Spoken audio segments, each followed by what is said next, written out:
The Basement, now available on Amazon. Hi everybody, it's me here, Tim, and for today's video, I'm not going to do any artwork or talk about my book or anything like that. I'm going to try something different and talk about some horror movies. I'm going to go through 4 franchises, that being A Quiet Place, It, The Boy, and the 3 most recent Saw movies. I'm not going to do the other 7. Maybe I'll do them at some point. So if you already know what those 4 are, then maybe choose a different video so you don't hear the same thing again. Let's start with It. I'm not gonna go through the TV series. I'm gonna do the 2 remakes.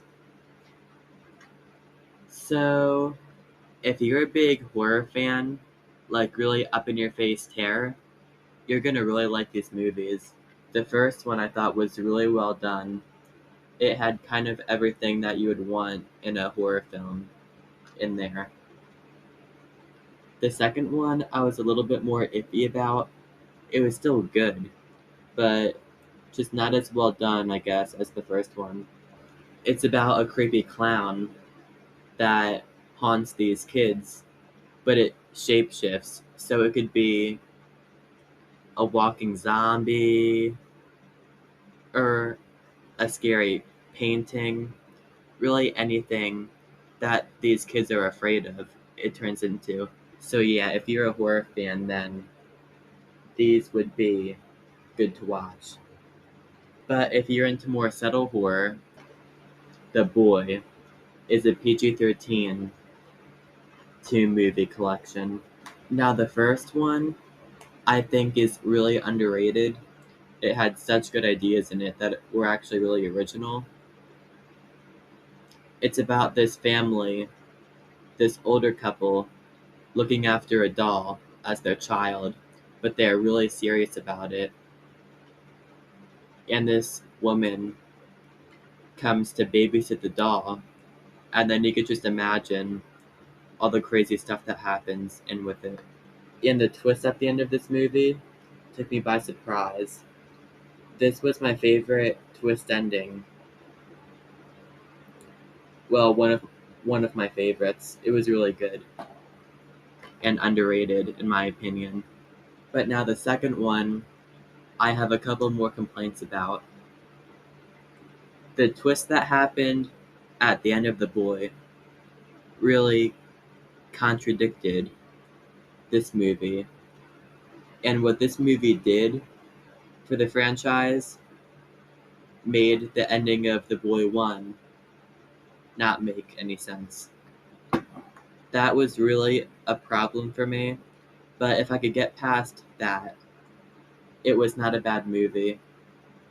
It had a lot more action and horror than the first one, and I feel like this one was a lot more open, if that makes sense. Like, more expansive, more stuff going on than the first one.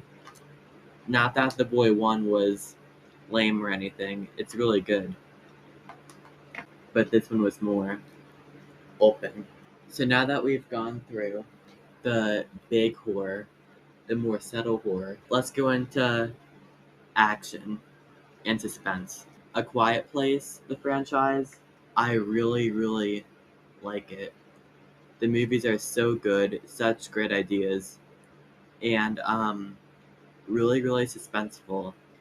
So if you haven't watched it yet, it's about these aliens that come over to planet Earth, and if they hear noise, they kill you. Pretty gruesomely. But in these movies, the aliens get really close to you, and you watch it and you're like this in your seat because if the human makes one noise somehow, they're dead. It's a really, really great idea. And a Quiet Place Day 1 was better than both of these movies combined, to me anyway. The character in A Quiet Place Day 1, the main lady, she's my favorite character in any horror movie, I'm pretty sure. She was a really funny character, and I really like her. and I heard that they might be doing A Quiet Place Part 3. I think it might be already in production. So let's go into the most gruesome, horrific, gory series I could think of, Saw. But only the 3 recent ones. Let's start with Jigsaw. I thoroughly enjoyed this movie. Oh, if you don't know what Saw is, it's based off of a guy named John Kramer, who basically wants to put ill-mannered people in their place and have them appreciate their life more. So he creates these contraptions where you have to do something or you die. So for an example, if I was in one of John Kramer slash Jigsaw's traps, there would be spikes coming at me, like at my face, and I would be chained up.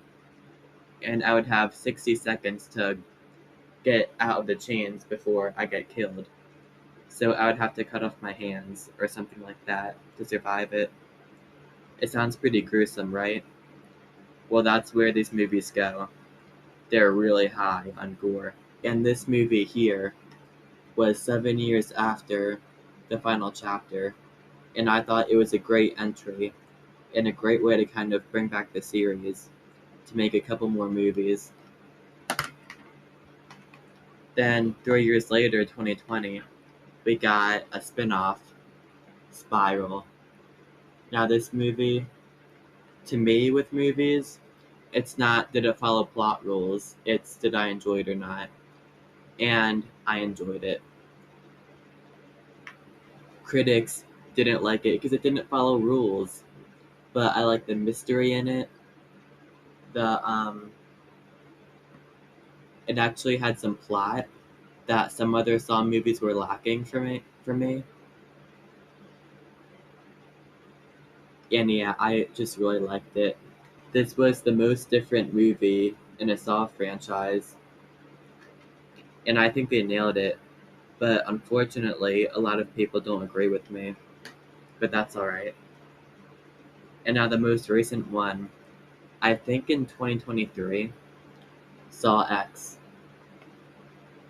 Now this movie was pretty good. There's not really much else to say about it. It's a prequel in the franchise, and John Kramer dies like 3 or 4 movies in. Well, he dies at the end of 3. Then he's dead for 4 more movies, but here's a prequel between 1 and 2. And you know what? It's the most personal game that John Kramer has ever made.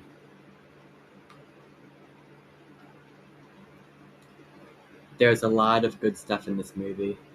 So yeah, I think if you're a horror fan, you have to check it out. So thank you all for watching. I hope you enjoyed it. And I have more videos coming soon. Bye, thanks for watching.